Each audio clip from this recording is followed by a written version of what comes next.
immediately cancel the ongoing procurement process for JKI expansion public-private partnership transaction, as well as the recently concluded Ketrago transmission in public.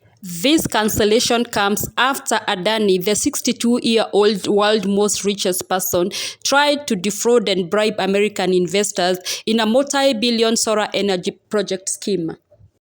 Listen to Ruto, Opiyo Wandayi, and Raila Odinga's speech before that. Adani Energy Solution Limited has a cumulative transmission network of 21,783 circuit kilometers of power transmission lines and 61,687 megavolts ampere transmission capacity. The company owns more than energy infrastructure than Kenya, Uganda, and Tanzania combined. And I'm only saying that there need to be transparency in dealing with these issues. Otherwise, you're likely to try to condemn very reputable companies. As we see stories like Adani Gate. Adani company conglomerate is worth over $200 billion. It cannot be an Adani Gate. Deal with issues as they are. If some people have made mistakes, let them own up that they made some mistakes. But do not begin to condemn innocent companies who are basically doing normal commercial transactions. The Adani Group are investing in the transmission line. Their money, 95 billion. We would have otherwise gone to borrow that money, burden the people of Kenya. This is now a private sector investment, the same way Keshan here is a private sector investment, the same way Sosian is a private sector investment. We will pay for that transmission line using a wheeling charge that has been negotiated.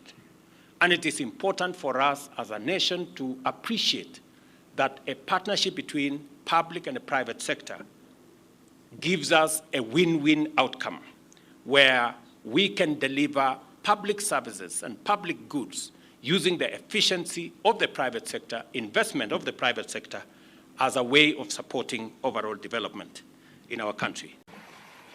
Would these emerging reports in any way affect the delivery of this project? We can't tell.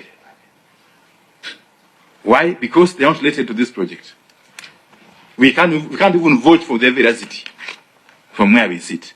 And therefore we'll be engaging in speculation, Honorable Chair. The second limb of that question is, could these bribery or corruption claims have a bearing on our own process? To my knowledge, Honorable Chair, there has been no case of corruption or bribery insofar as this PIP of Adani Energy Solutions is concerned. I have stated in the past and now reiterate today that in the face of undisputed evidence or credible information on corruption, I will not hesitate to take decisive action. Accordingly, I now direct, in furtherance of the principles enshrined in Article 10 of the Constitution on transparency and accountability, and based on new information provided by investigative agencies and partner nations, that the procuring agencies within the Ministry of Transport and the Ministry of Energy and Petroleum immediately cancel the ongoing procurement process for the JKIA expansion public-private partnership transaction.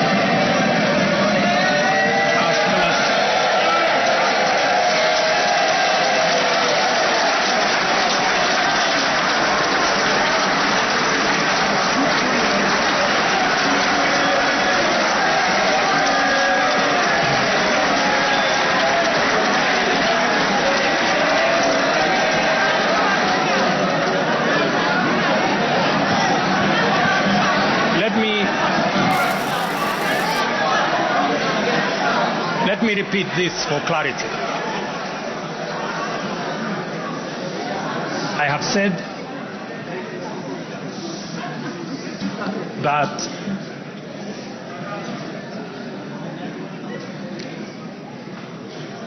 provided, because of the information that has been provided to us by partner nations, I have directed agencies within the Ministry of Transport and the Ministry of Energy and Petroleum to immediately cancel the ongoing procurement process for JKI expansion public-private partnership transaction, as well as the recently concluded Ketrago transmission in public partnership.